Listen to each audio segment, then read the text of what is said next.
everybody. Welcome to the Atheist Experience. We're live again. Today is Sunday, October 21st, 2007.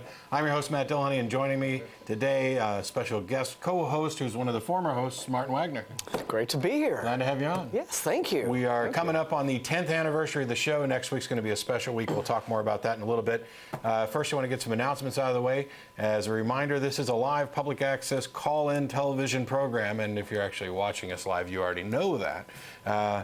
But we'll have a phone number up for you shortly. This is a chance for atheists in the Austin area to interact with the public, to answer questions, alleviate misperceptions about atheism, discuss various issues that are relevant to church-state separation and religion and other things like that. We'll have the number up. Anybody who wants to call in is free to. We don't necessarily have to call in on a specific topic. You can call in and ask whatever you like. We do have at the website, www.atheist-community.org, a frequently asked questions page. So if we get a lot of repeat callers asking the same question over and over again, we may actually direct you to that page to get some answers. There's common questions there, like, what do you believe? Where do you guys get your morals from? Isn't life just completely depressing without a God? All those answers are up there and many more. We'll take those on the air as well. We're sponsored by the Atheist Community of Austin, a nonprofit educational organization that promotes positive atheism and the separation of church and state. The ACA has weekly meetings every Sunday at Romeo's on Barton Springs Road beginning at around 11:30. That's open to the public as well. Any atheist or atheist-friendly person is welcome to come to any of our events. You don't have to be a member to attend, but if you're coming down to preach, proselytize, or provoke, please don't. You can email us at tv@atheist-community.org. That goes to myself, the co-host, a lot of people behind the scenes, and some other ACA members. And we can't promise to answer every email that comes in, but we'll certainly try, and we definitely read all of them. Any feedback, criticism, suggestion, comments, all welcome. The audio portion of this program is available from the ACA website, downloadable in several formats, and the video is now available at Google Video.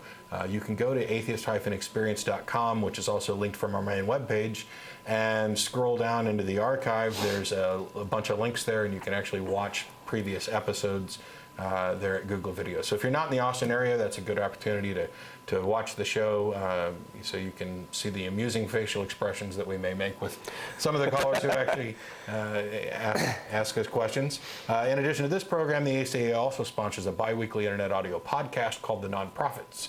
That's PROPHETS, and you can go to nonprofitsradio.com for more information about that. We were live yesterday. We'll be live again November 6th. Something like that. I think that's the next date for the Nonprofits.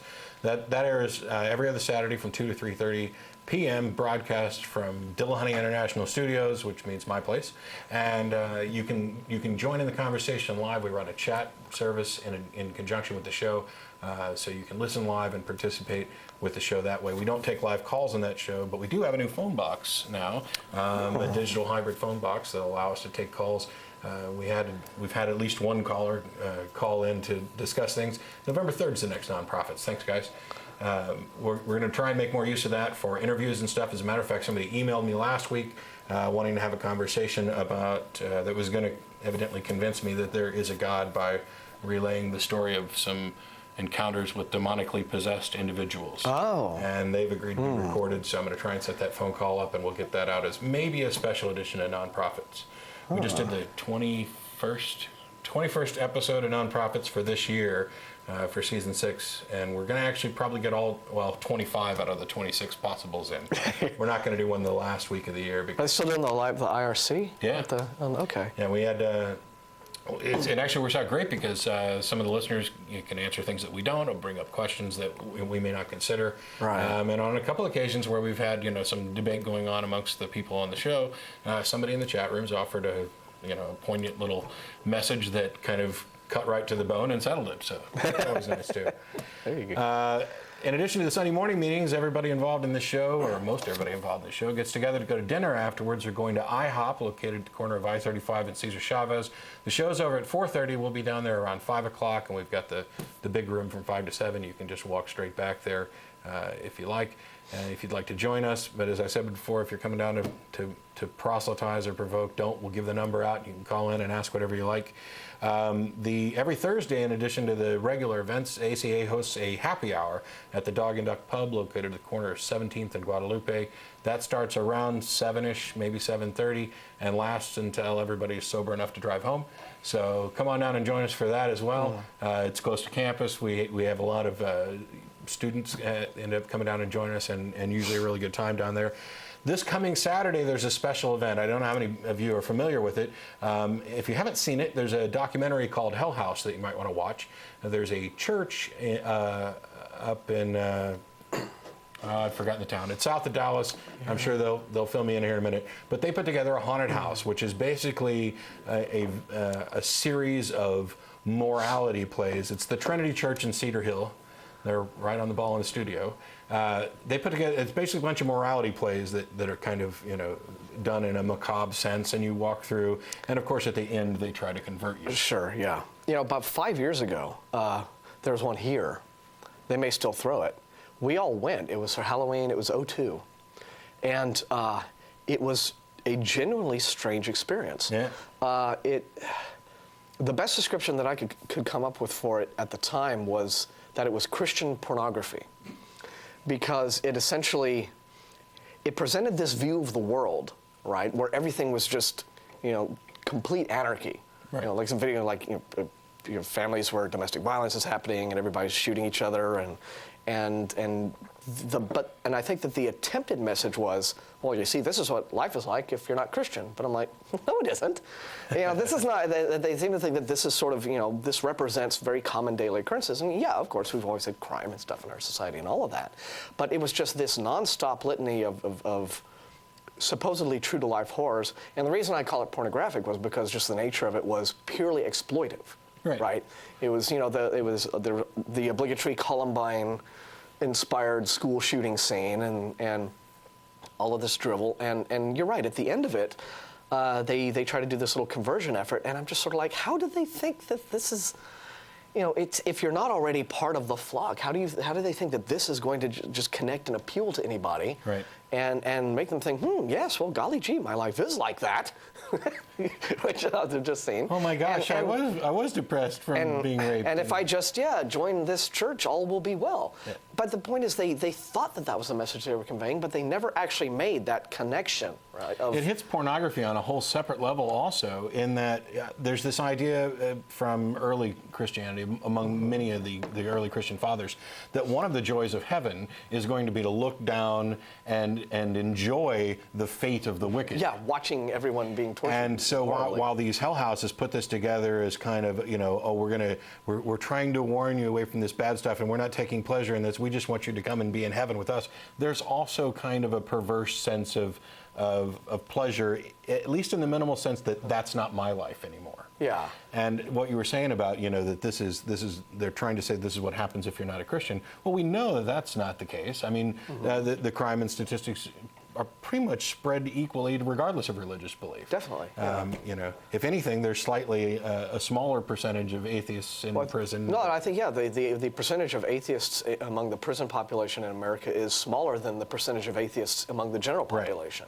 Right. At least, and there may be some fudging in those statistics. For example, I'm pretty sure that there's a lot of people who may actually be atheists, get sent to prison, and then they're going to profess a religion in order to get out. Sure, to do the program to help you. Yeah. I found everybody finds Jesus in prison. I guess that's where they've been holding him. But, in any case, next Saturday we're going to meet at the Draft House on North 183 near Lakeline at 2 p.m. We'll meet up there, and we'll try and work out some carpool stuff and head out around 2:30 or so. The admission, I think, is about $10. But anybody who's in the ACA is welcome to join us. And if you're not in the ACA and you'd like to come along and attend, please feel free to come on up there. We can do a train of cars and do some carpooling and maybe pull together some gas money or whatever. We don't have a bus. We don't have a church bus. And there was actually some discussion a couple weeks ago about whether or not we should get one. Because, the new car wrap stuff that you can do, you could wrap some cool stuff on a bus. Oh, so, yeah. Definitely get some attention bus is still in the possibilities. So anyway, I think that's it for most of the announcements. Next week is the big announcement, the 10th anniversary of this program. Wow. And you Doesn't seem possible. couldn't be available next week. Yeah, damn so it, we I'm were sorry. lucky to have you on this week. Oh, yeah, well, I'm very grateful that you went ahead and bumped me up a week. So I You can can come on partake. anytime. You can come on anytime, bump me out, and I'll take the week off. No. Ashley filled in for me last week. I'm thankful for that too. I was on vacation visiting my family, and the week before that, we were preempted by the Mormons. So it's been, that again. They're still doing that. Oh God, twice a year. Yeah. So it's been a few weeks since I've been on, so I'm glad to be back. We go ahead and put the number up, and anybody who's interested in calling in and asking questions, tell us what you believe and why, or why you think we're wrong and you're right, or discuss anything related to church-state separation. But I wanted to talk to Martin because, you know, I've been hosting the show for I don't know, a year, 2 years, 2 years this month, I think. Okay.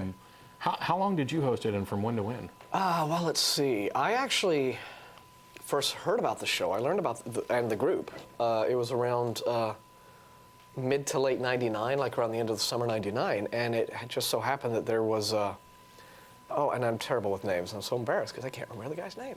But he was he worked camera on the show at that time. And at that time, the show was a Sunday morning show. It was Right. like 9 to 10:30, 9:30 to 11, or 9 to 10:30 a.m., one of those. And I think I met him just by chance one afternoon because I had just parked and was going into my apartment, and he was pulling up behind me, and he kind of stopped and waved at me, and I went over to talk to him. And because he had noticed the back of my car, I had a little Darwin fish and stuff on it. And I think I also had the science fish at the time, too, which is the science with the fish with the little rocket tails on the back. So and I had them sort of facing each other. And he just pulled me aside and just struck up a conversation and asked me, so if you don't mind, I'm asking, like, what's your religious affiliation? I mean, are you atheist or what? And I was like, yeah, well, I would call myself atheist. You know, and he said, well, I don't know if you know this, but there's this group in town, and we have a television show, an atheist television show every Sunday on Access. I'm like, you're kidding me. He's like, no. So I said, well, thanks for letting me know. And we talked a bit more, and then went our ways. And that Sunday, I don't know why, but I happened to be up. I might have even intentionally gotten up to watch the show. I mean, I might have actually been that conscientious about, because I'm not a morning person by any stretch of the imagination. Certainly not a Sunday morning person. They always say one of the benefits of atheism is you get to sleep in on Sundays. On Sundays. I take that little perk to full advantage. I mean, hell, I barely got up in time to get here today. Wow. Yeah, I got up and I turned it on, and it was maybe about halfway through the show, it was a little after 10 or something, and I saw Jeff D in full rant mode, and I'm like, Which is one of life's best pleasures. This is wonderful. I can't believe it. And he's just voicing everything that I've internalized. Yeah. You know, he's just giving it full reign. I thought this is fantastic. So I watched it a few more times. Then when I bumped into that guy again, I'm like, this is terrific. I enjoyed watching the show. Thanks for letting me know. And he said, well, you know, I work on the show. And then, you want to come down to the studio sometime? I was like, yeah, okay, sure. And I did that. I mean, I got up really groggy, you know, got up really early and showered and sort of staggered down. And I followed him out to the studio and I met everybody. And I ended up working like B camera for a while. You know, I joined the crew at that time and got to know everybody. So it was like him on A camera and me on B camera. And it was in the bigger studio next door at that time, so it was a 3-camera setup. And after a while of just doing it, I guess that I had made my interest known, and Jeff said, why don't you just come up and be a guest on the show at some point? I did that, and that would have been about March of 2000, I think, was my first on-air appearance as a guest. And then Ray Blevins was the host at that time. Jeff D was co-host, and then Ray left the show. Jeff moved into the host chair. Another fellow moved in. But he didn't last as co-host very long. I think he was either job, time constraints related to that or something. He just couldn't maintain the weekly Sunday morning every single week kind of thing. So he was only co-host for maybe about 3 or 4 months. And that was when Jeff D invited me to be co-host. So, you know, in a very short time, I went from like camera guy to co-host. So that would have been about summer or like around the end of summer 2000. So I did that, I guess, for about a year and a half. And then Jeff finally decided he was ready to leave. And I stepped into the host chair, I think, in March of '02. something like that, and stayed there until March of '04. So I was co-host for about, it might have been a little before then, but I was on the air, I think, solidly for about 4 years. So I think it was about a year and a half of that was co-host, and 2.5 years was host. It's nice to hear that our indoctrination process hasn't changed much. Jeff D is almost entirely responsible for me being on this show. There were some people at work who knew that I was an atheist and told me about the show, and I kind of blew them off. I was like, I don't need to watch that. It's public access, and why would I want to listen to people who already agree with me and are saying what I already think? But Jeff D used to live in my apartment complex, the one that I moved into, and had posted a flyer on the mailbox. Oh. And I thought, well, okay, somebody at work mentioned it. Now I found a flyer. God must want me. That's it. I'm kidding. You're getting a sign from above. So I did record it. Join the opposition. And watched, and I watched a few episodes before I actually called in. And then I came down and met folks down at the Chili's when we were going over there. Yeah. And then the only reason that I'm actually on the air, I came in and did some camera work and call screening and whatever else. But Jeff D didn't show up one week. Ah. And Ashley was hosting at the time and said, "Well, you want to go on the air?" And I was like, "Okay, yeah, I'll give it a shot." And so that worked out about the same. Yeah. So one of the things we're going to end up talking about tomorrow, we're going to have, or not tomorrow, next Sunday, we're going to have all of the other hosts, with the exception of you and Ray. I haven't heard anything from Ray yet, but what are some of your favorite memories of the time that you were hosting or co-hosting? Favorite memories? Well, there are plenty of memories. One favorite memory, of course, would have been the time we all went to Hell House. That would have been a favorite memory, because the way that ended up, of course, was after we got, everybody else chickened out, and I was so annoyed with them. But I was like the only guy. I walked into this damn church wearing my Atheist Community of Austin T-shirt, and because I was like, let's all wear our T-shirts, and make it obvious. And I was the only guy who did. And everybody else was dressed in like civilians, and I was like, but yes, but we did. But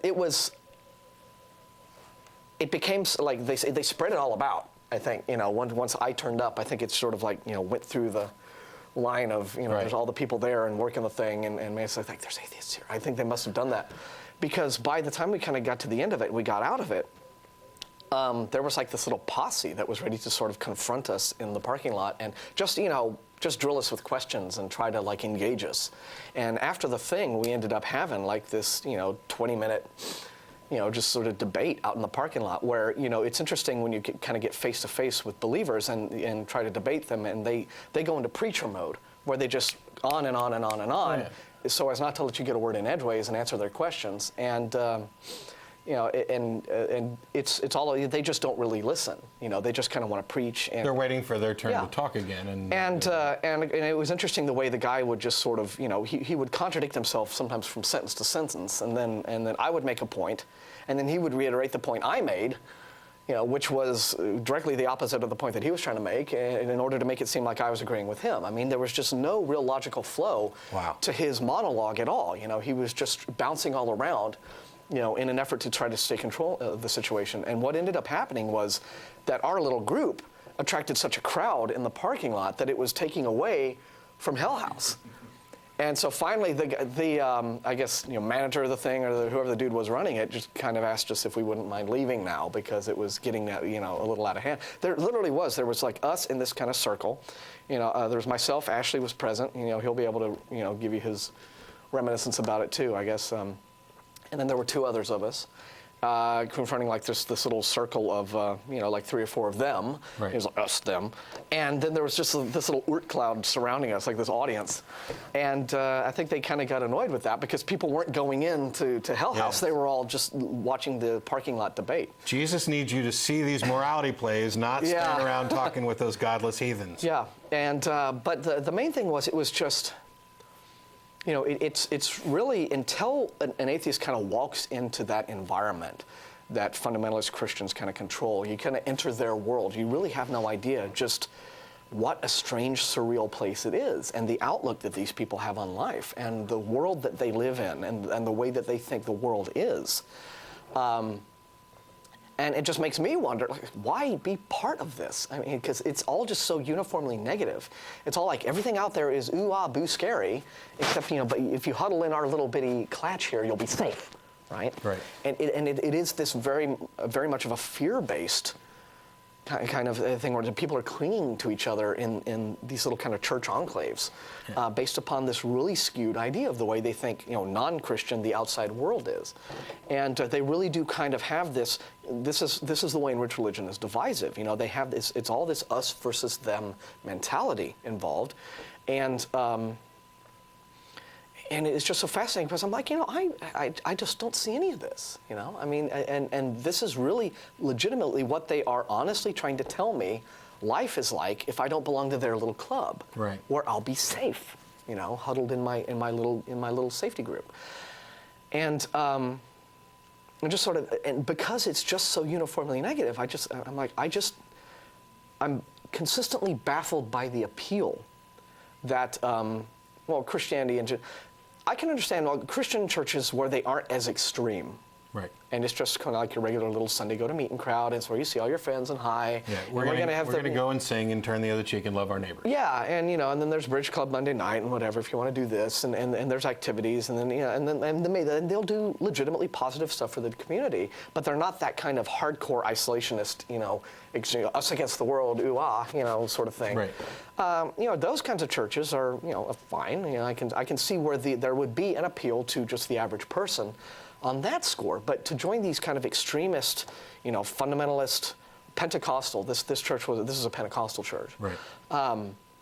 Where they do all the talking in tongues, and it's like this and that kind of thing, where the message about life in general is so profoundly negative, and I just don't see, and the appeal is to fear. Right. Of your environment, of your fellow man. Not love your fellow man, fear your fellow man. Just that consistent pounding away at that message. And I'm like, and yet people flock to it like droves. And I don't really understand the appeal of something that tells you, yes, be afraid, it's all bad, and just come here and huddle in our little huddled mass and be safe. Yeah, I think part of the appeal of this, and coming from kind of that background, is I find, you were talking about the more, I guess, liberal, reasonable Christians, whatever, who aren't as into the fire and brimstone. Yeah. I find that normally when I push them in conversation, what I'll end up getting most of them to admit is that they actually do buy into that. They do buy into the hellfire stuff. It's just they'd rather not think about it. They'd rather not talk about it. That's not their business. That's for God to worry about. But yeah I'm still going to go roast in hell forever. But they don't want to. They'd rather just love each other and be happy. Yeah. I mean, I agree with you that I do think that most rank and file Christians do believe the same dogma. But I think it's just all in their approach to things. I mean, there are those churches which just they don't constantly hammer that message. But the ones that you're talking about that are kind of pushing fear and a negative view. Yeah. I kid you not. When you're in that mindset, when your mind has been polluted with this kind of religious poison that it's like a lens that colors everything you see. So even those negative, fearful messages ring to the individual as positive messages, much the same way of, oh, that's not my life anymore. And the religion itself gives them this kind of free pass to be a part of something, included in something, no matter where they go. If you pack up and move from Austin and go to Washington, D.C., you're going to find a church there that's similar to your old church, that's going to accept you right off the bat, and you're going to have kind of an in to a certain segment of the population. And I think that is the appeal, but that appeal is hidden. That they wouldn't recognize that, oh, I'm doing this for the social aspects, or I'm, for networking or whatever. I'm doing this to feel comforted so that I don't feel so alone because there's other people like me. So you would agree then that there is this exploitive aspect to that approach to Christianity, where they prey upon people who are already in a fairly low self-esteem, who generally are fearful in general. And mistrustful, just overall, just already have this kind of negative. It's all bleak. It's all ugly. It's all, horrible outlook on, kind of like Robert De Niro in Taxi Driver, who just has this attitude of life as being, just filth and scum everywhere that needs to be washed away. And well, it's twofold. Yeah. First of all, they have the opportunity to grab them while they're young, to indoctrinate so that this becomes your way of life and your worldview and your mindset. And you may never, unfortunately, you may never recognize the flaws in that mindset and what damage has been done. Because it's going right to your limbic system. I mean, Right. it's the emotional appeal, and you're not really encouraged to think about what is being said. Let's not. You can analyze anything critically except for your religious belief. But talking about praying on the week, that is. I mean, they don't even really try to hide it. They'll try to deny it on occasion. No, we're just trying to lift everybody up. But what you find is, for example, you've got Alcoholics Anonymous, which is a God-based organization where you can't escape alcoholism by yourself, so you have to turn to a higher power. It can be whatever higher power you want, but you got to turn to a higher power. Yeah. So you've got that, and drug addicts, they go after people in their depression. When I hear about friends and relatives and other Christians that I know who have come across what they would call a witnessing opportunity, to where they've found someone who is in desperate need of Jesus, and they can witness to them and help. Or just in desperate need. Yeah, well, they that's plug the thing. the Jesus-shaped answer into whatever Exactly. the desperate need that is. person is in desperate need, and they're plugging the Jesus in. Yeah. What it often ends up being is somebody who's lost a child, or somebody got sick, or they've just gone through a divorce, or anything that puts them in a weakened, depressed state where they are sad, lonely, whatever happens to be their trigger, that allows them to, oh yeah, here's something that it could make me feel better, Right. gets me acceptance and things like that. So Okay, yeah. Yeah, that's, that kind of reinforces a lot of what George Smith was saying in his book. I think it's still one of the authoritative books on atheism, Atheism, the Case Against God, Right. where he said Christianity has a vested interest in human misery. Right. Because it can take somebody who is already weak, already vulnerable, essentially invent this fake problem that they call sin. Yes. Okay, and then offer itself as the fake solution to the fake problem. It's sort of like, you have this problem, but come to us and we'll fix you up and you'll be right as rain and you'll get to go to heaven. And then the form that has taken in America, because I think Christianity has always kind of had that, but especially in like modern America, which is it's consumer society and what have you.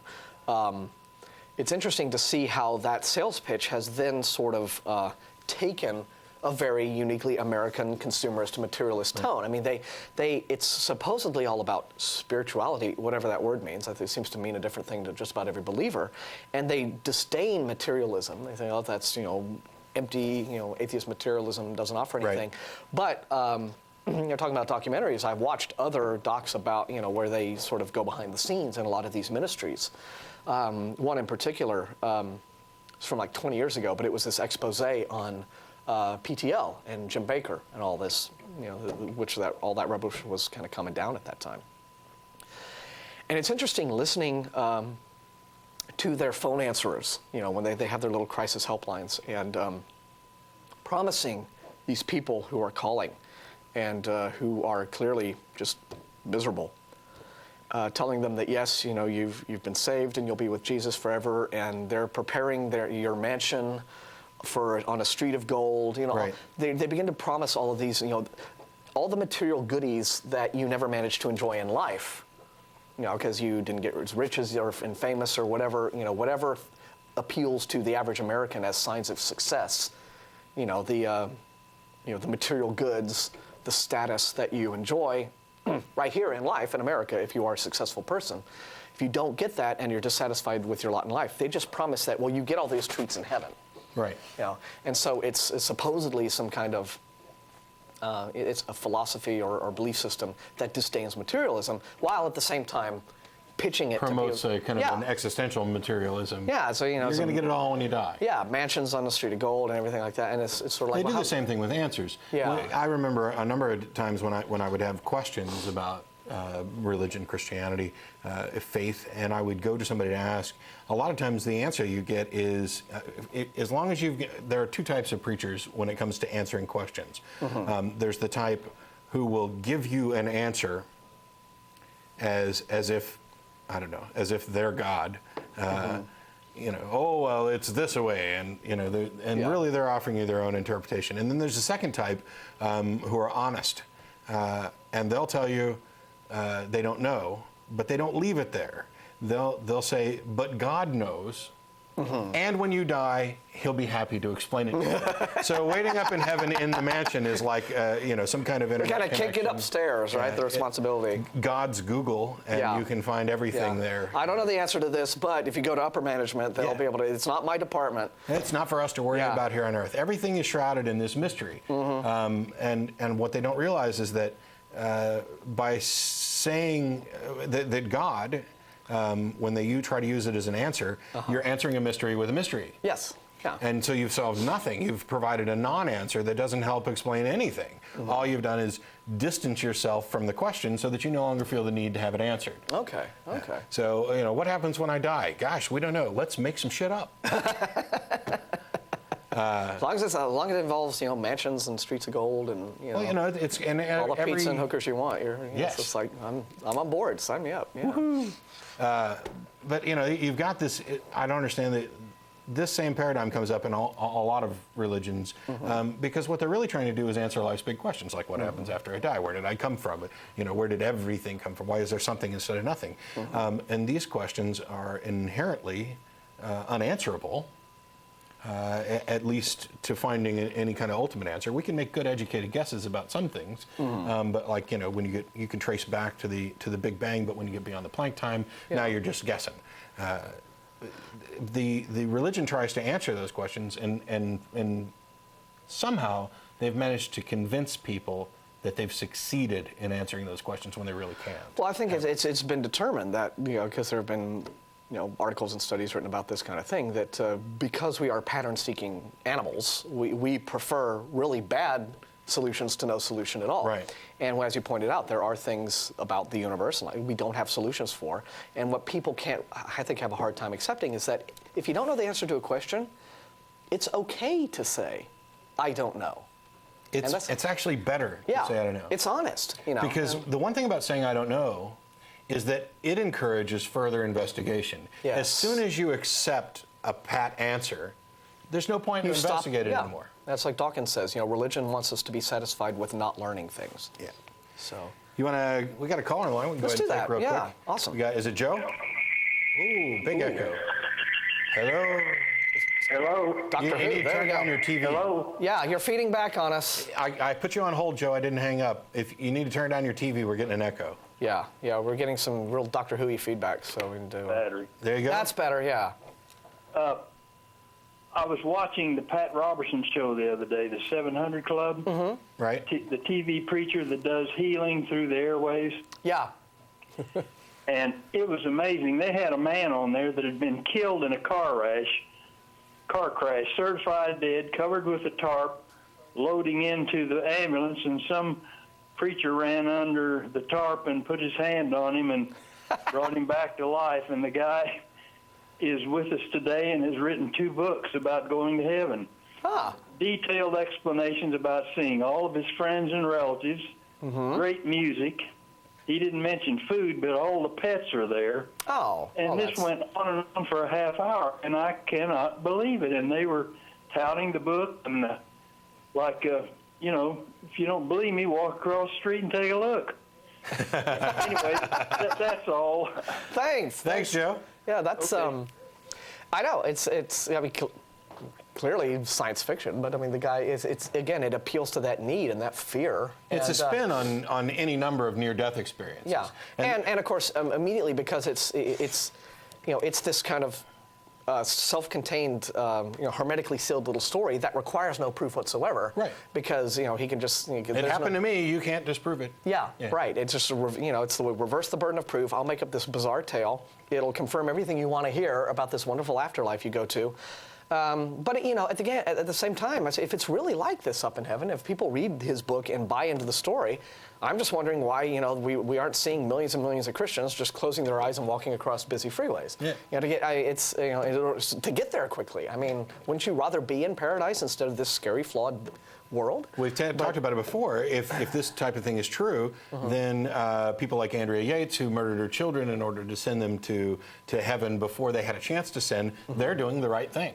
Yeah. I mean, this life. Or John List, another guy. Sure. Yeah. This life of, however many years veil you of happen tears, to get, yeah. it's a place to wipe your feet. It's temporary. If you're going to an eternal paradise where everything's better, what are you waiting around for? Because they have all their responses to that are always, we need God. The message hasn't gotten to everyone yet, and God needs us here to witness and do all that. And then of course they have their little built-in safety net to prevent suicide. It's like, can't do that because then you go down there. So it's all got to be with God's will, and of course God's will is whatever ends up happening. Yeah, and if everything happens according to God's will, then clearly it's not my fault. I'm an atheist. So explain that and tell me if I have to get my hair cut in heaven or if it's actually going to grow back. That would. Oh, I'm not going. That's right. Damn. Okay. This idea of near-death experiences, there's been tons of these stories. This gentleman's story from the 700 Club isn't new, although evidently he's turned it into quite the racket to write a couple of books. I honestly, I don't want to be too cynical.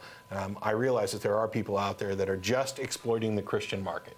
They will say and do anything to exploit the Christian market. And I have no problem pointing out what's-her-face, the fake psychic chick. Sylvia Brown. Sylvia Brown.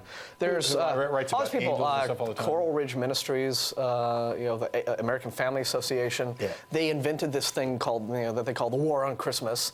To whip up everybody and oh no, the evil secular liberals are out to get us and to make to suppress Christians and make Christianity and Christmas, stamp out Christmas, those mean people. But if you buy thousands and thousands of our buttons and bumper stickers and T-shirts, we can like counter this evil movement of It's almost the new style of selling indulgences. I know. That's just when you think about it. They were even offering. If you get your "What Would Jesus Do" bracelet, you can save 2 sinners. And especially with the AFA, they were like coming down on Easter, the war on Easter, and they had their little Easter button that they sell now. And kind of invented my own to counter that. Nobody bought one. You guys, you're slacking off. Buy stuff from me and you'll be saved. Don't you get it? It's fascinating that let's invent these things to make this group of people who do represent a very large slice of the population. I mean, we live in a country where something like 85 to 90% of people profess some degree of belief, whether they're Christian or otherwise, and yet they want to think of themselves as this sad, oppressed minority that's being beset by all sides, so that they can, come up with excuses to fight back. So if people say, maybe we should just be tolerant and nice to homosexuals, or like, oh God, that's anti-Christian, and we have to fight it because they're trying to poison mom and apple pie and our precious bodily fluids and stamp out our way of life, and we have to. It's again, that's why I call it pornographic. It's this exploitation of base emotional response. It's not. We've disproved that, though. Jeff D. disproved that by demonstrating that gays actually have a protective shield and can affect the weather in positive ways. Oh, I see. If we just shift the gays around to different areas of the world. Because there's rainbows everywhere, right? Because God's trying to flood where the gays are. Oh, I see. But they have a protective shield, so it shifts the floods slightly. So if we strategically place homosexuals around the globe, we can control the weather patterns, eliminate deserts, everything. This could be a big Garden of Eden. God has given us homosexuals as the secret weapon to saving the planet. Oh, okay. So we just have to station them at little, Okay. We'll set up, stations with a little rainbow like a kiosk, and you just, you put 1 or 2 in there, and their shield will make sure that your crops grow. That's fantastic. Yeah. But back to the near-death experiences, the interesting thing, and I know this guy's written books, there are plenty of other stories like his. I'm sure if we looked into the facts, we might find that he was pronounced dead, which is normally what happens when you have a near-death experience. They'll pronounce you dead for some period of time. The thing is that death isn't death the way it used to be. Modern medicine has a way of bringing people back from the dead in ways that Jesus could have only dreamed of. Yeah. Well, there's a certain amount of time. There's a little, before brain death occurs and oxygen deprivation and all the rest of it. But and there may be ways to extend that time and to extend our lives. There's plenty of things we don't know about how the body works and modern medicine and things. But among the interesting thing for me for near-death experiences is that, interestingly, everybody who has a near-death experience seems to see the heaven or hell of the belief that they already possess. Yes. You don't find Hindus having visions of St. Peter at the gates. That's exclusive to Catholics. You don't find Catholics reaching nirvana. So what that tells me is you've got two choices there. Either all the religions are true or they're all false. And since they're contradictory inherently, I think it's safe to draw a conclusion from that they're all false. And what we're seeing, at least with regard to this near-death claim, is people projecting what they already believe, the brain doing weird things. You know, you're dead. Your brain is dying, and in its gasping moments there, Oxygen deprivation tends to lead to hallucinations. Yeah. I mean, well, not to mention that the hallucinatory experiences of near-death experiences have been induced artificially. Yeah. I mean, several times now. I mean, in controlled laboratory situations, they have managed, the experimenters have managed to like pinpoint the areas of the brain where that really fire up when these kinds of experiences are being reported, and they stimulate them, with Frankenstein electrodes or whatever they use, and these people have these experiences that are identical to what are reported with the near-death experiences, which is the whole idea of floating above and looking down on your body, and this dissociative state. There's a dissociative state that you experience, and it's sort of like, well, yeah. So again, we just have neurochemicals doing the crazy things neurochemicals do when you do funny things to them. But the way to test it, and this has actually been tested, and I think Ashley and Tracy talked about it once before when you were talking about lucid dreaming and out-of-body experience type stuff, is you put somebody in that position who claims to be able to have an out-of-body experience and float up above, or you induce the near-death experience where they're floating, and you have a dresser sitting next to the bed, and you put a note or something on top of the dresser that they don't know is up there or haven't seen, and ask them if they can see it, when they're floating or when they come back down. Is there anything on the dresser? Yeah. What did you see? When we're gonna have you float out of your body, we want you to take a look at what's up on the dresser. If you're really, really floating, and you can see your body in the dresser, you'll see what we put up there. And if you can't identify it, then your brain is just making this up. And now that's a way to do that. So far, interesting. Nobody's been able to meet the challenge, which reminds me, nobody's been able to meet the James Randi Educational Foundation challenge either. Which is a $1 million prize to anybody who can demonstrate anything supernatural, psychics, telekinesis. If you think you can do what Uri Geller seems to pretend to do, you could probably get $1 million. Who doesn't need $1 million? Well, oddly enough, a lot of people don't seem to need $1 million. Sylvia Brown, a lot of these. Well, she doesn't need the $1 million, but she could get $1 million and give it to her favorite charity. There we are. I mean, it's not like you even have to do it for your own personal gain. Exactly. Hell, give it to me. I'll take the $1 million if you don't want it. If you're really psychic, I'll sponsor you, and we'll walk down to Florida and knock on the door of the JRF building and get you tested. And I'll be the first guy to be happy to say I renounce my skepticism about psychic phenomena. I've seen it demonstrated in a controlled You would have sufficient evidence to justify belief. Yes. You'd have no choice. But that's, I don't believe that belief is subject to the will. So let's go ahead and we got another call on the line. Is it waiting Phil? patiently. Yeah, hey guys. How you doing, Phil? Fine. Good Sunday to you. Listen, I'm an atheist too, all right? And here's one of my biggest problems. I go around, I tell folks I'm an atheist, and one of the things they try to throw on my grill is that, look, we're in this holy war. We're in this clash of civilization between Christianity and Muslims. And what they say is that I gotta kind of stick to the clan, stick to the crew in order to battle these Muslims. And one of the things they always say is that, hey, look, the Quran it's got all this violence in it. It's all this talk about killing Christians, killing all these people. What is my best argument to battle these guys with? That's good. Excellent question. Well, certainly there are quite a few passages in the Quran that openly, direct, followers to kill the infidel. Right. Quite a few. At the same time, I would say, look at the Old Testament, and you'll see the God of the Old Testament, presumably the same God that Christians believe in, sponsoring and advocating and, in fact, ordering his armies to commit similar atrocities. You have, I think, through, the Joshua and Judges. Similar and worse. Yeah, where you have the armies of God essentially going on this tour of something like 30 cities in the Mideast and just wiping everyone out. I mean, just where there's not a stray dog left standing. Yeah. They were specifically ordered to kill everyone, including if you come across a pregnant woman, you're to stab her through the belly so that her offspring doesn't survive either. Mm-hmm. And the only thing they were allowed to keep were the virgin girls. Yeah, that was a directive, especially from God towards the Midianites, where he's like, well, here, kill all the men and all the male children and all the old ladies who were useless, but just keep all the young women for themselves. And this led to something like 36,000. If you do the count right, just young Midianite women being just sort of taken into sexual slavery and gang rape for the rest of their lives. And this is on the direct orders from Yahweh, or the Old Testament God. And you bring those kinds of things up to a Christian, and it's funny, they'll just kind of wave their hands and they'll whip out their get out of the Old Testament free card, and they'll say, well, that's just the Old Testament. It's not like that anymore. Which is always interesting, because when it comes to something like putting the Ten Commandments up in courtrooms and schools, they don't seem to have a problem with that being, well, that's the Old Testament. It's only, it's just the Old Testament when it's a really horrible atrocity that's being recounted. But well, with what you're talking about, where people are trying to say, oh, you need to be on the Christian side in this Christian versus Islam war.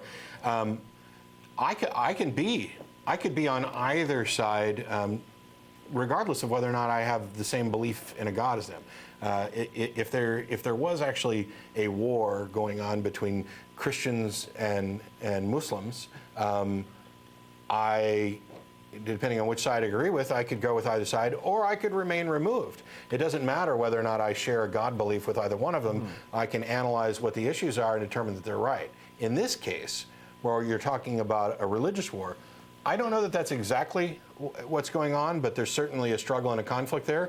And I'm definitely going to stay on the outside and say, you're both wrong. And I understand that the Muslims are being ordered, the extremists are being ordered to come kill Christians, and myself included. I'm an infidel, and so that puts me kind of intrinsically on the side of because that's a point that you kind of have to acknowledge, which is that as much as we would like to declare ourselves neutral and we'll just stand up on the rational hill and watch all the crazies kill themselves down there and be removed from it, because we don't share all these kooky, crazy beliefs, that doesn't really matter. If they've decided that you're an infidel, that's all they need. Yeah. You're saying, hey, I'm not involved. It's not going to stop somebody who's decided, well, he's white and American, and therefore I have to kill him. But it's interesting that Phil mentions that that this is specifically the argument he gets from Christians about the war on terror when he says he's an atheist. Which, of course, you have the Bush administration, everyone's swearing up and down, no, this is not a war on Islam. Right. This is not a war against, one religion against another. We respect Islam. We think it's great, and there's all these wonderful Muslim people in the world, and we're not at war. But yet here are rank and file Christians, who do see it that way. And it is probably, who knows? I mean, if it's not the more honest representation of what the Bush administration is about, because I really don't think it's that either. I think that what we're doing in Iraq is really about getting control of the oil and establishing, permanent military presence in that region. It's never really been about terrorism. It's never been about this clash of religious ideologies. It's just the clash of religious ideologies of what managed to get people on board with the cause. Right. That's the selling point. That's how you whip people up into.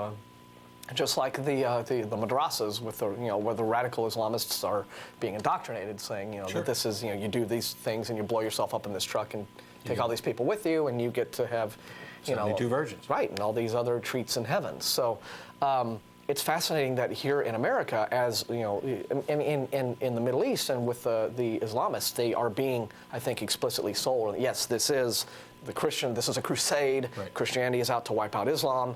Bad. We have to fight that. Here in America, there's all this spin that it's not really that way. And it may not even be that way from a formal administration, policy standpoint. Again, like I said, I think they just want that oil, all of Saddam's old oil. But to just your everyday Christian who looks at the war on terror, what they do see is, yes, this is us versus them. It's Christianity versus Islam. It's one faith versus another, and may the best one win. And then trying to bring everyone else in is on that regard it's fascinating. And in the messages that we've received lately, it seems that the same case is being made from the Muslim side. Osama, his message was, you all either need to convert to Islam or we're going to end up killing you. And another group of Muslims came out and said, no, no, no, we need to establish peace between Muslims and Christians or we're going to destroy the world. And you know what?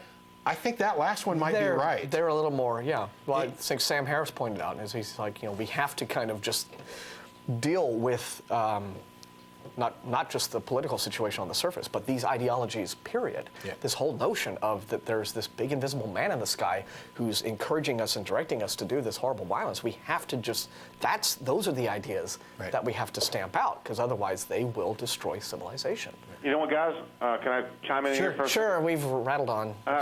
This reminds me, I'm 50 years old right now, right? Mm-hmm. And when I was about 8 years old, I used to go to the movie theaters, and they used to always portray the American Indians as these evil, basically bloodthirsty, heathens, basically. Mm-hmm. And this is the same kind of perception that the administration, media, is trying to shift onto the American Muslims and the Muslims as a whole. We're trying to portray this as a Cowboys and the Indians situation where these guys don't value anything. They hate our freedoms. Yeah, and when you see an American Indian, when I was a kid and Davy Crockett and Daniel Boone killed an American Indian, we thought that was the greatest thing since sliced bread. And so it makes it so much easier to kill Muslims and to write off the fate of the Iraqi people the way we're so callously doing right now. Yep. It's just outrageous. By dehumanizing the enemy, you dehumanize them, and therefore it makes it not a big deal to wipe them out. So I think he had said his piece. He's got it. I just to interject really quickly, because I know exactly where he's coming from on that, and it is, I'm a huge movie buff, and but there's still a lot of like classic old films that I find I cringe when I watch them because of the politics in here. Just where the red man is always depicted as just this demon who is just in the white man's way. How dare he be? And it completely just discounts the real history of what we did to them, the whole Trail of Tears and all the rest of it, and that these were just people trying to live, and they were here first. But the notion of like dehumanizing your enemy and making them. I can tell you from experience, because when I was a little boy, I lived in the Middle East, lived in Dubai, which back then it wasn't this Vegas of the Middle East like it is now. It's stunning. I was there in '94. Yeah, I mean it's just incredible what it's turned into. Back then it was just like a little city. There was like a downtown area, and then we lived out in the desert. There's nothing there, right? But it was starting to build up because the oil was picking up there. And then I lived there, and I tell you, some of the most awesome people that I ever knew. You could not find in the early '70s people in this world who were more pro-American, pro-big business, pro-capitalism, pro-free enterprise, everything that we represent, our system, than those Arabs and those Muslims. We couldn't have better friends in the world than those folks. So I can tell you, what led to 9/11 was 35 years of really horrible American foreign policy. And it just sort of gradually, and this unilateral support of Israel against, and this increasing dehumanization of, the Arab and these people and what they represent and everything, and that really does, poison the well. And it results in, I think, where we are today politically with, 9/11 and then post 9/11, the Iraq War, and just having nothing but this extremely tense, unsafe, unstable world that we live in now. To kind of touch on real quickly at the end, one of Phil's points that he was talking about was basically the Christians were saying, oh, this isn't us versus them, and you need to be on our side. You can be on the same side of a given issue regardless of disbeliefs in other areas. That's an important thing. We've got, for example, one of the examples I like to use a lot is Reverend Barry Lynn, who is a huge proponent of church-state separation despite being a Baptist minister. He and I are on the same side of the church-state separation issue despite our differences in belief about a God. But if they're coming at you with their propaganda that you were talking about, much the same way they stereotype the American Indian, and now they're trying to say, oh, look, these people, these Muslims, they're not like us. They hate our freedoms. They hate this. I'd look them in the eye and say that, if it weren't for this current conflict that you've got going on with those Muslims, you'd be saying the same thing about me, because that's what the common pulpit messages about atheists and secularists is that they don't share our vision, the Christian vision of America. They're trying to destroy America. They're trying to remove our right to believe in a God. They're trying to take down our 10 Commandments everywhere. It's a kind of a red herring that you're dangling, because that's not the case. Just because people happen to disagree on issues of politics or morality or ethics or where you draw a line, doesn't mean that they are then the enemy. Yeah. There are ways to work cooperatively. And if you, as a Christian, are sitting there in your easy chair looking at those dirty Muslims who are trying to destroy the world while you're, feeling all self-righteous, you're just as guilty, because you're looking at them in the way that promotes the problem, instead of looking at them in the way that would help come up with a solution. When I look at believers, or when I think about believers, I don't consider them to be evil people who are out to destroy my vision of America. In many cases, depending on, there may be some, and I think that's true for the Muslims and the Christians as well. I tend to look at them as, I was there for 20 some odd years and had intentions of being a minister. I know what it's like to believe there.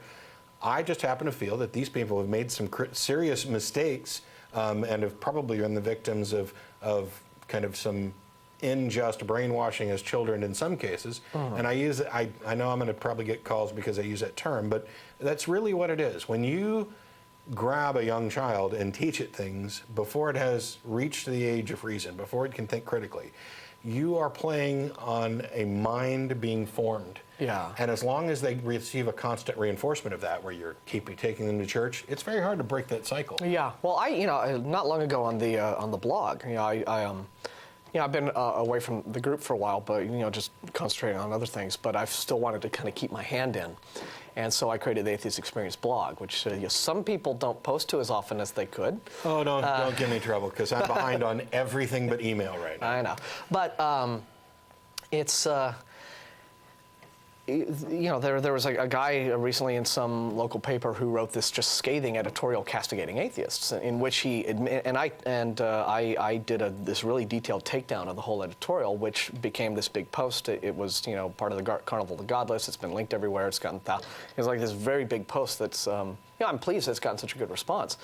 But this guy, one of the things he said in his piece was, I personally don't know very many people who call themselves atheists, maybe 8 or 10 or 12, but somehow he knows that we're all these deviants, and we all have no sense of right and wrong and what to do in a given situation, and no real guidelines by which to live our lives that make any sense. And somehow he knows all this about atheists, even though in the same breath he'll say he doesn't really know any atheists. And it's exactly that kind of brainwashing, where it's this whole divisive us versus them nature of religion and Christianity specifically, where you can say, okay, well, here we are, we're in our safe little enclave, and there's all those other people out there, and you just start the process of demonization, whether it's the way American Indians were treated in old cowboy and Indian movies, or the way you've got the right-wing media categorizing Muslims or atheists. And let's take another group that is constantly vilified by religious conservatives, which are gays and lesbians, right? Now here we have. Recently, there has been a Barna poll release. Barna Research is this Christian polling organization, and they're the ones who came up years ago with the poll that had the surprising results that atheists tend to have longer-lasting marriages, and atheists in general will more likely to have read a book cover to cover within the last year. Other than the Bible. Yeah, and I've been waiting for somebody to call in and ask me, "Haven't you ever read the Bible?" Just so I can say, "Haven't you ever read anything else?" The atheists there's a smaller proportion of atheists in the prison population. That's why. They've just done a more recent survey where they found that young Americans, like in the 18 to 24 demographic, or might even be like 16 to 20, in that sort of the new generation. What is it now? Gen Z or whatever are we on? But Z cubed. Yeah, but that demographic of Americans who aren't already professing Christians have the approval rating for Christianity is in the toilet with them. Yeah. It's really bad. And the specific cause for this is distaste towards, the rampant homophobia that you constantly hear, and the gay bashing that you constantly hear from, Christian media, right-wing media, the Christian conservatives are just constantly just down on gays. And it's fascinating because, you do read, like I get the newsletters from the American Family Association, and it's all these, fear of the gay thing, and the homosexual agenda is out to do this, that, and the other thing to us. And, but I think what's happening is that, a lot of people, especially young people, and you come here and you move to a town like Austin, or you go to college, or everybody knows somebody, everybody straight knows someone who's gay, and maybe more than one or two someones who's gay. Maybe unless you are one of these closeted, cloistered Christians in the fundamentalist enclave that you don't like to leave. But, probably every straight person knows at least one or two gay people as good friends. And when you have this demonizing, the stereotype and the characterization of gays and lesbians that the Christian right tries to put out and say, this is what these people are like. But then if someone hears that and they look at their friends who are gay and lesbian and they're like, well, no, you're wrong, because I've got really good gay and lesbian friends and I know they're not like that. And so when you can, whatever group it is you're trying to vilify as the other, whether it's gays and lesbians, whether it's members of some other religion, whether it's atheists, if somebody already knows one of those folks and knows what people, that we're just regular folks and we're just out to live our lives and be good citizens, just like anyone else, the propaganda doesn't really work anymore because you've seen reality. And reality trumps agitprop all the time, right? And so, so I think this is probably why we're seeing, this declining reputation of Christianity among those young people, because they're able to just look at their gay friends and say, well, no, I have a friend. Yeah. He's not like what you say. He isn't that way. He isn't this bad, horrible person that you say he is. So why should I trust anything else you say about it? Now, I think it would be nice if the Barna poll was, reflecting that there is this distaste towards Christianity among young people simply because they're recognizing that, Christian beliefs are rubbish. But, you got to start somewhere. And I think that if it's just this kind of organized, really poisonous homophobia that especially conservative Christianity is selling in this country, then maybe that's a start, I mean, if you told me when I left this show back in spring of '04 that 2.5 years later there would be all these books on atheism on the New York Times bestseller list for months and months and months, and atheism would finally be able to be in the public discourse and what have you, I wouldn't have believed you. But there does seem to be something of a change. Because there was the backlash after September 11th as well. Right. So to touch on, we're going to take a couple more calls here in just a second. Yeah, we got them. To touch on a couple points you made.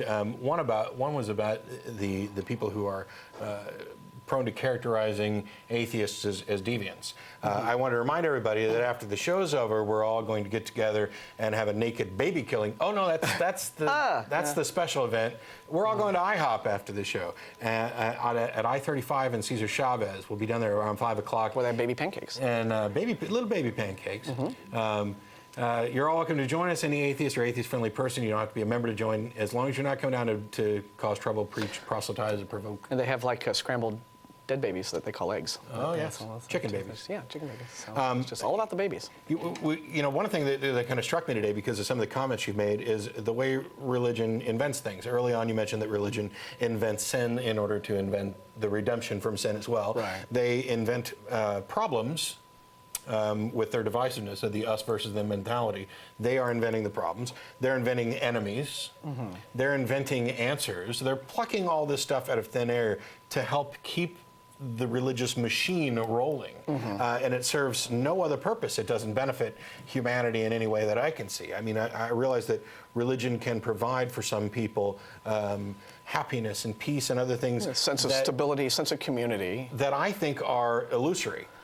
Yes and no. I mean, there is. It's true that when we talked about the non-hyper-fundamentalist churches, I mean, you see people getting together there, and there's this sense of community that's being provided.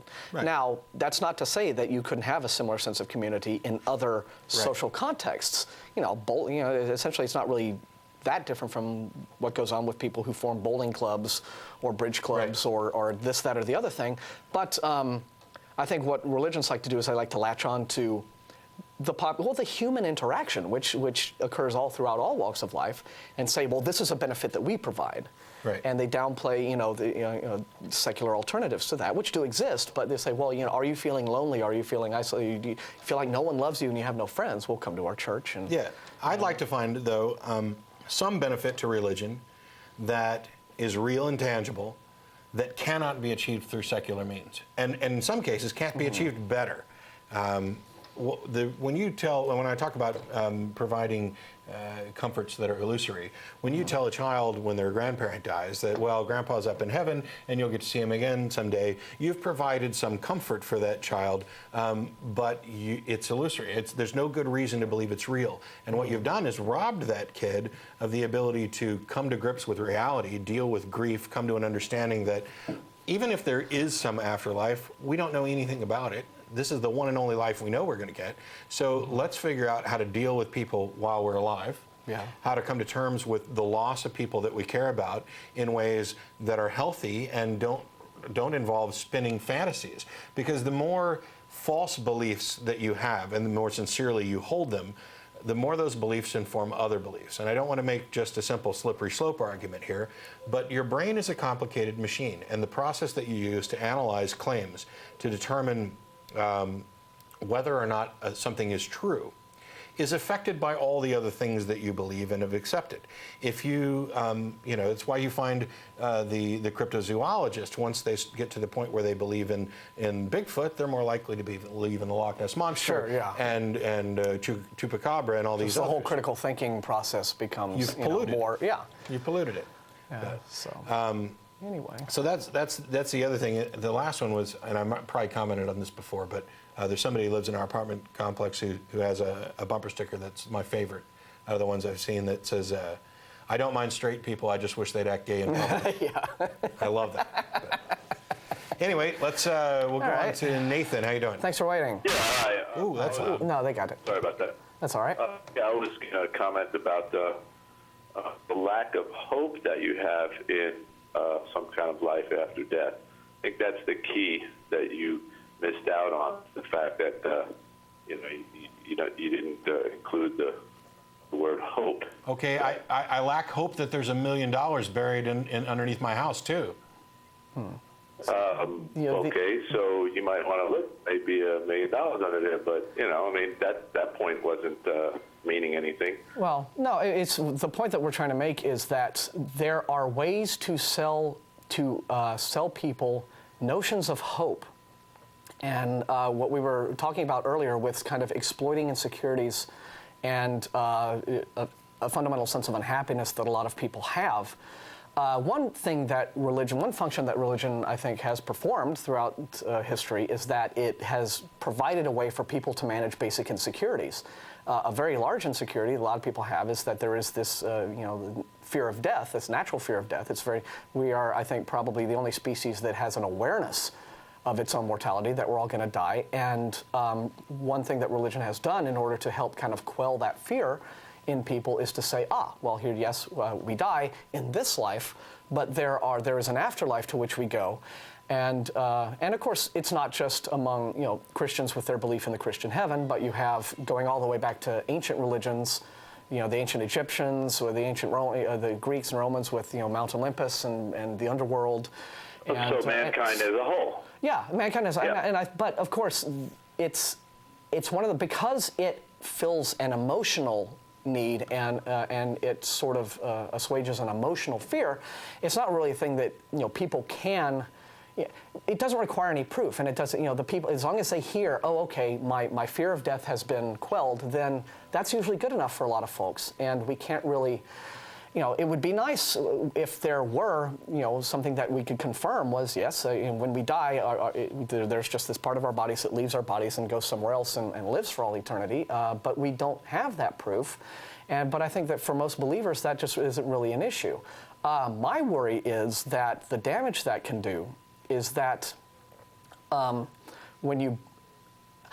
question that I've always asked is what kind of a hope really is false hope? What kind of a hope is built upon something that you can't really determine will actually ever happen to you? It's like a lifeline you're clinging to, and you have to wonder, well, do you really need to be clinging to this in the first place? Or again, is this another one of these false problems that religion exists?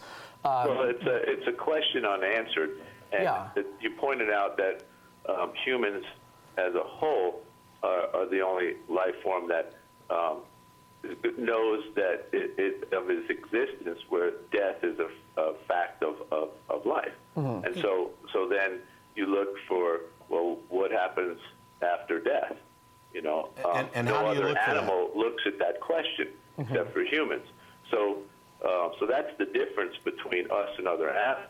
Sure. So that's where the evolution process kind of gets stopped and bombed and really doesn't prove the existence of man or how we became to be. Well, evolution has the nothing to fact do that with what if people... God created man and created things that are different than all other living animals, and that being one of them, then you have to have that hope of, you know, there's something there after life that we Why? know of. Yeah. We don't have, Why? you know, tangible evidence of, because, He can't you know, hear me. it's not like we can go there, come back and say, hey, I brought this. Hang on, let him. Here's how I'd respond to that. First off, you know, evolution is a science that just describes how biodiversity occurred. It describes how species have spread around the world and have kind of gone from simpler forms to more complex forms. It's not really any kind of a science that deals with what people choose to believe about our fate or what outlook that we as individuals choose to have about the lives we live. It doesn't really cover that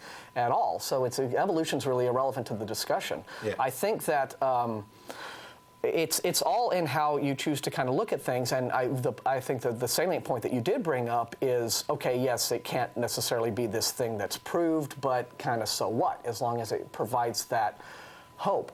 But as an atheist, my view is that while it would certainly be nice to know that maybe I'll go on to some other plane of existence after my corporeal death and live on in some other form, and at the same time, again, it's kind of like, yes, well, it would be nice to win the lottery, or it would be nice to have the entire Dallas Cowboy cheerleader squad show up at my door naked. You know, but you can hope for things that would be wonderful that you can't prove are going to happen to you or will not happen to you, and cling to that as just some sort of lifeline to a feeling of happiness that you otherwise wouldn't have had. But how is that really rational? I think that the more rational outlook on life is, look, I don't know what's going to happen after I die. No one's really ever, despite with these books that guys read where they make up stories to kind of sell to the flock, no one has ever died, come back, and in a provable way been able to say, yes, this is what it's really like. That's never happened. So I think that the more sensible thing to do is simply accept that, okay, I'm here for a certain period of time. I will die someday. Maybe I will go somewhere else. Maybe I will simply stop existing. But the thing to do then is cherish the time I have now. You know, every day, just, contribute something to the world that's positive and good, and leave behind something that people will think back on and say, yeah, that guy he was a really good guy, and I respect him, and he was. Well, I agree with that, but I don't. Let me ask you one question, Nathan. Sure. You mentioned having hope in an afterlife, and evidently you think that this is a positive thing.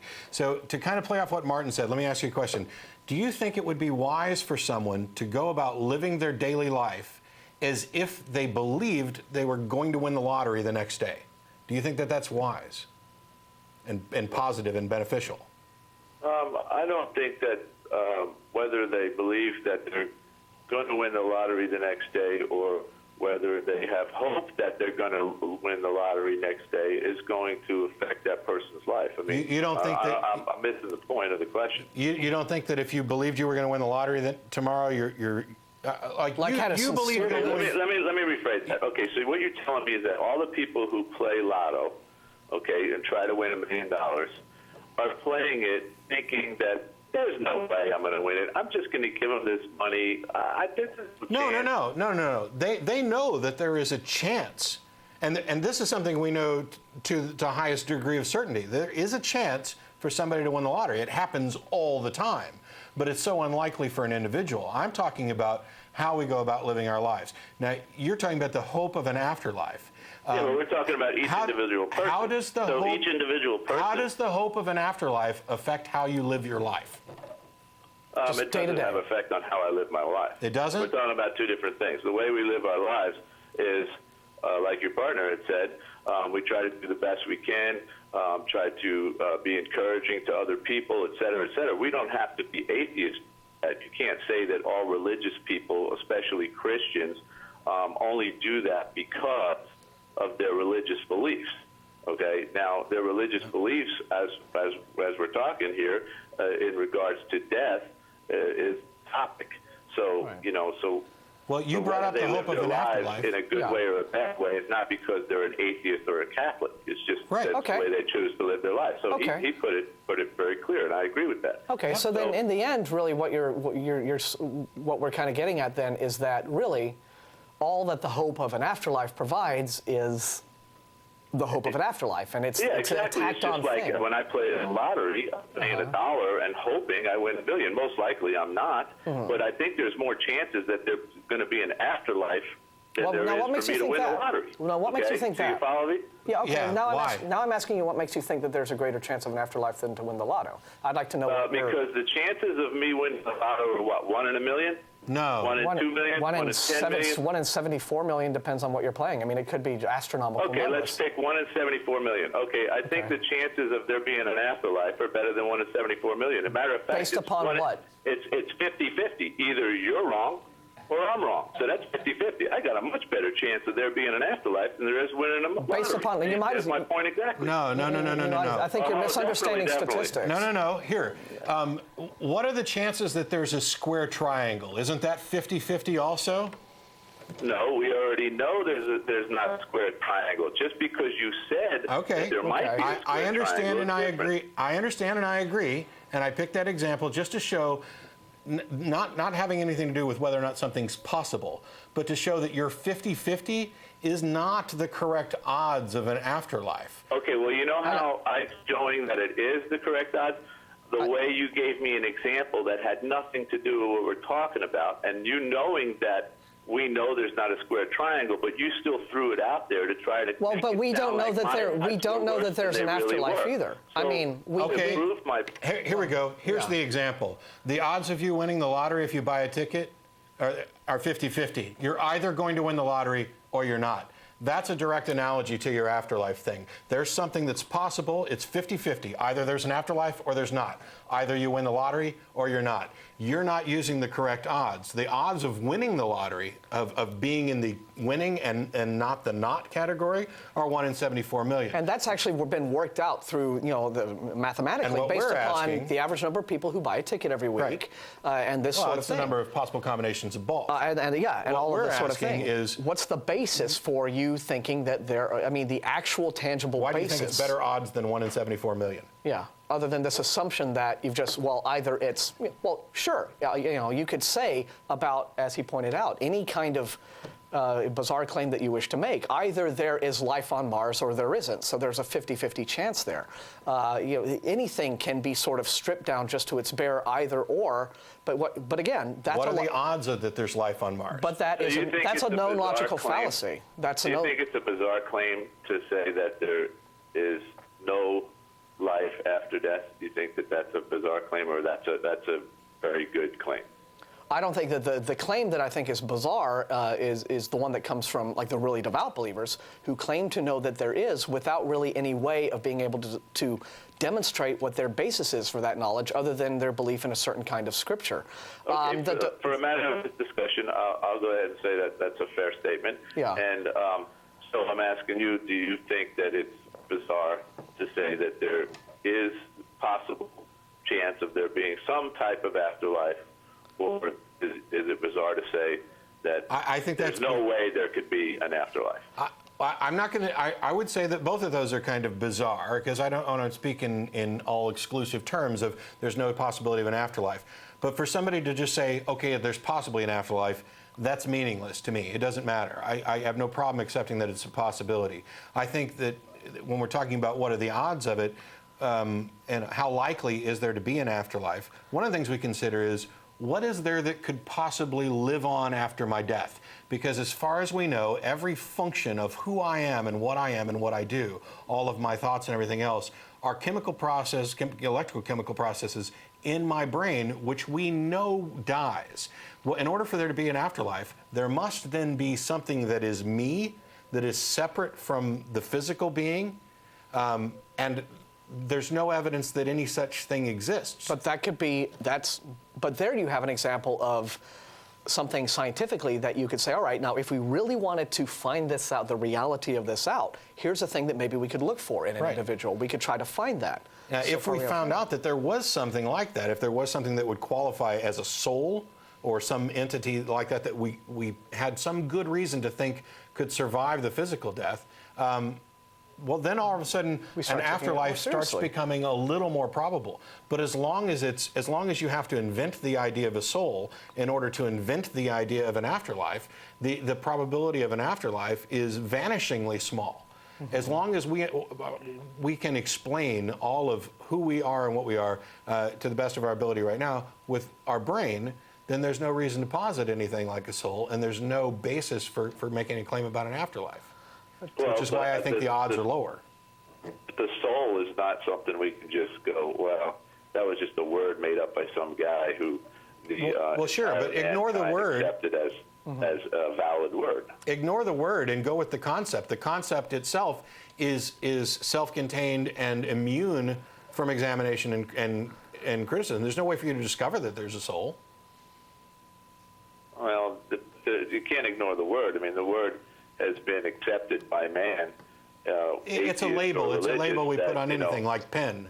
Yeah, I mean, it's the concept that is whatever entity that you want to suggest might or might not exist inside a human body that represents that individual's personality and thoughts and mind and all the rest of it, but survives the physical death of the body to go on somewhere. There are all these questions that arise. Well, what is this? Where does it inhabit the body? How does it know where to go once the body has physical death? And what are the mechanisms it uses to survive physical? All these questions arise, and I think that when you talk about belief in an afterlife as a hope thing, I think that you're really kind of getting to the crux of it, is that a lot of people ultimately, what they're really looking for with the solace of religion is just as long as they can have that fear dealt with and that kind of existential fear of mortality, that's natural to people. They don't really care to think the problem through any more deeply than that, as long as they can just say, okay, I am now no longer afraid because I have this hope.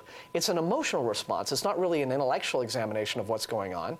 And that is fine, evidently, for millions and millions of believers. I think that we want to have, a little bit more, I guess the question is, what difference does it make? Yeah.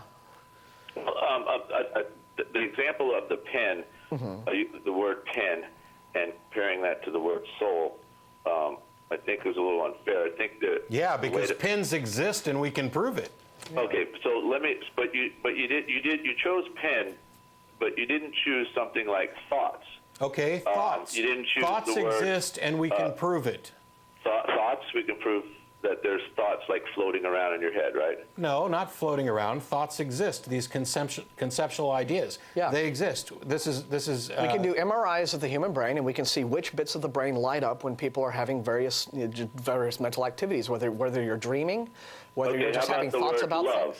Love. Love's the same way. We can demonstrate that with an MRI. We can also visualize. Well, you don't even need the MRI to demonstrate that. Love is a type of human interaction that we can determine love exists by the way in which human beings interact with one another, displaying those responses to each other. So again, there is tangible evidence that love exists because it's a particular emotional state. Right, but not in the same physical sense that he was pointing out with the pen. Well, that may be true, but still.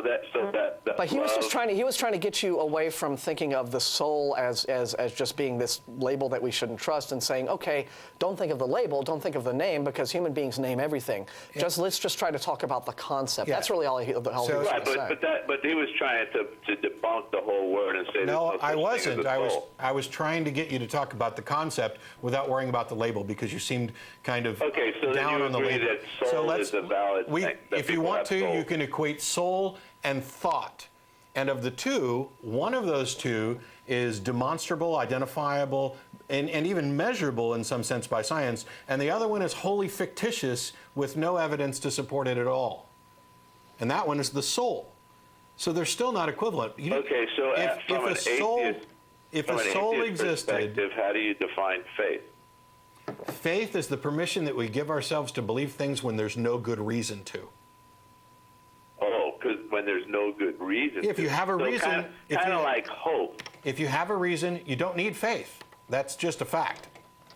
Okay, so kind of like hope. There's no good reason hope to isn't do belief. It, but, we do it anyhow. Hope is not belief in something. Hope Well, is. I Well, understand they hope can is be tied invisible. together. Yeah, I mean, I think hope can be based on the belief in something. Yeah. You know, I mean, they I are can tied hope together. I win the lottery, but I don't believe I'm going to.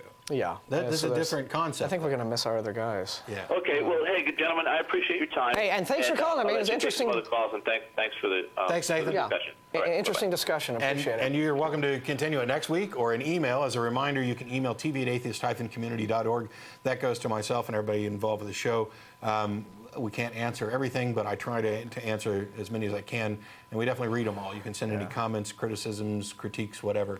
Try and get to. We got 5 minutes. We can do. Well, actually, we've got 3.5 minutes. Oh, okay. We lose 90 seconds. Gosh, well, let's but we can try this. We got Kevin. Yeah, I'm right here. Hey, Thanks for sorry to keep waiting. you What do you waiting got? so long. Yeah.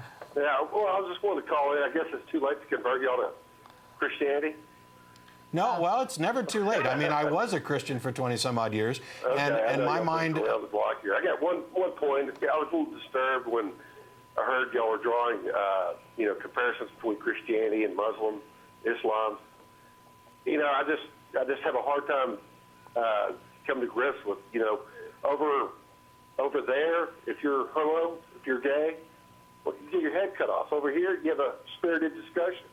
Yeah, but that's I'm because not- I don't- because there are secular values that are holding your religion in check and have forced it to grow up and mature. Yeah, and it's also not. I mean, okay, it's a valid point that, for example, Muslims have Sharia law and they have much harsher penalties for things that they consider sinful than you have in the Christian culture. But that doesn't mean that there aren't some people who do take it to an extreme over here. Even I don't know if you've heard of these folks, but there is a group of there's an extremist little sect of Christianity called Dominionism. And these are folks who really believe in the Christian nation concept of America to a very fanatical degree. They want Old Testament law to replace the U.S. Constitution. Some of them have the ear of politicians in the White House. But a lot of these people do want. Sides, you know what I'm saying? But a lot of these people do we want need to be capital. careful about what, who we're fighting against.